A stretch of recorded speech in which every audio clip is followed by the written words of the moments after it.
So, welcome back, my dear friends. So, a lovely evening of the lovely day, and continuing in the series of biostats. Today, I will take a very short and crisp class on the measures of dispersion or the measures of variability. Measures of dispersion. चाहे आप engineering के student हैं, medical के student हैं, अगर आपने ये 20 minute का वीडियो देख लिया तो standard deviation, range, mean deviation, coefficient of variation, ये सब आपके फिंगर टिप्स पे हो जाएगा. Believe me, just watch me for next 15 to 20 minutes. I will make all your problems related to these tough calculations very easy. Let's take an example कि sir मेरे 50 marks आए और मेरे प्रिय दोस्त शिवू के 60 मार्क्स आए. तो सर किसने स्कोर बेटर किया? Of course Shivu has scored better than me. But when I asked Shivu, he told me that these 60 marks are out of total of 200. But मेरे 50 marks out of 100 थे. तो sir अब बताओ कि किसने score better किया? Of course मैंने better किया because I am scoring 50% and Shivu is scoring approx 30%. So this is the difference between absolute measure and the relative major.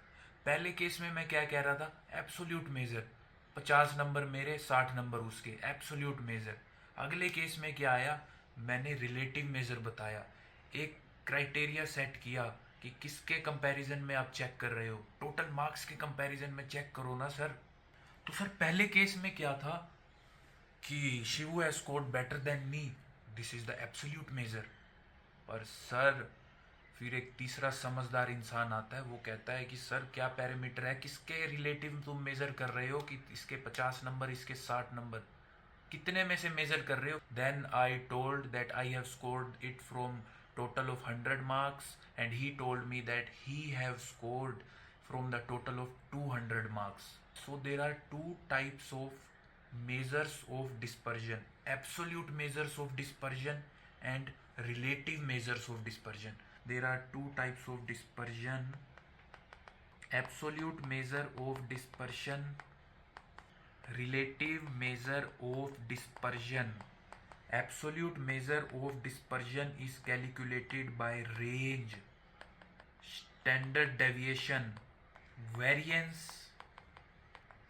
mean deviation, and relative measure of dispersion is calculated by coefficient of range,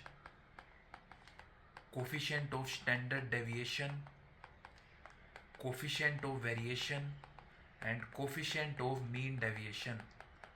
Okay, so this was the theoretical part. So let's see why we need to know about these measures of dispersion or measures of variation. Let's take an example. Let's travel in the world of share market. I am giving you two examples, है ना? I take 5 top-notch companies and 5 growing companies, means penny companies or the companies which had just entered the market. 5 penny companies. So sir, let's take an example. I am Akash and my friend Ramu are new investors. मैं आकाश एक थोड़ा सा सतर्क होके चलने वाला इंसान हूँ, मेरा रिस्क टेकिंग बिहेवियर काफ़ी कम है. रामू है कि आर या पार की लड़ाई करेंगे, जो होंगे देखा जाएगा. ठीक है, मेरे पास भी 5 लाख रुपए थे और रामू के पास भी 5 लाख रुपए थे. मैंने कहा मैं तो बिल्कुल सेफ चलने वाला हूँ, मैं टॉप की 5 कंपनीज में इन्वेस्ट करूँगा. रामू बोला तू सेफ चल, मैं जल्दी जल्दी अमीर बनूंगा और मैं तो छोटी छोटी पेनी कंपनीज में इन्वेस्ट करूंगा. मैंने टाटा में इन्वेस्ट किया 1 साल बाद मुझे रिटर्न मिला 1.5 लैक्स, रिलायंस से मिला 1.9 लैक्स, अडानी ग्रुप से मिला 2 लाख रुपीस, विप्रो में मैंने इन्वेस्ट किया 1 lakh and that was down by 20,000 and I was left with only 80,000.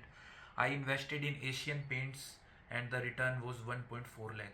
सो मैंने 5 लाख इन्वेस्ट किया और मुझे रिटर्न 1 साल बाद मिला 7.6 लैक्स. सो रामू की तरफ चलते हैं. Ramu wants to become the next Harshad Mehta. So he invested in JP Power and the returns were just fantabulous and he got 5 lakh rupees after applying 1 lakh in just 1 year.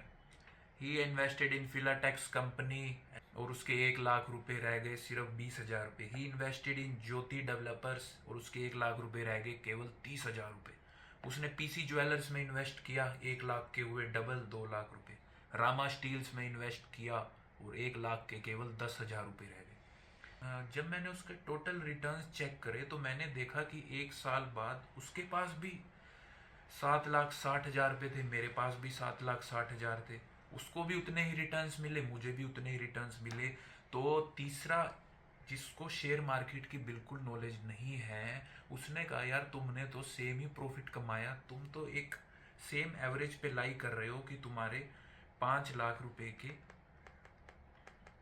7.6 lakh रुपए हुए और एक कंपनी में approx 1 lakh लगाया और उसने तुम्हें 1.5 लाख करके दे दिया 1 साल में.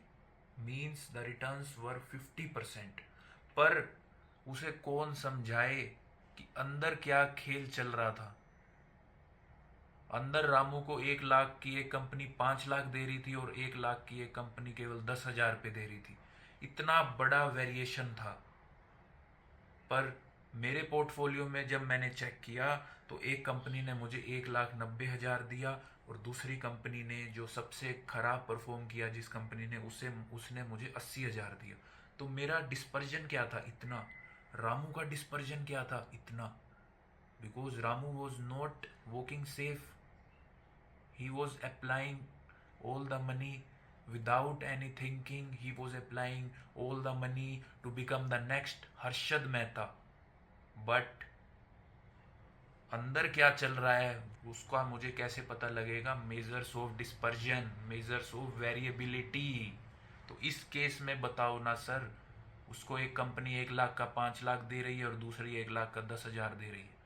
टोटल रिटर्न्स, एवरेज रिटर्न्स देखने से पता लगता है कि हर कंपनी 1 लाख का 1.5 लाख करके दे रही है.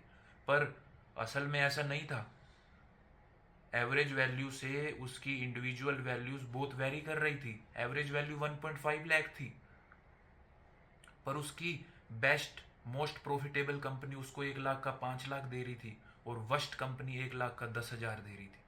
तो मीन वैल्यू 1.5 लाख से इंडिविजुअल वैल्यूज बहुत ज़्यादा वेरी कर रही थी. पर ऐसा मेरे केस में नहीं था. सो इन केसेस में हमें मेजर्स ऑफ डिस्पर्जन निकालना बहुत ज़रूरी है, मेजर्स ऑफ वेरिएशन निकालना बहुत ज़रूरी है.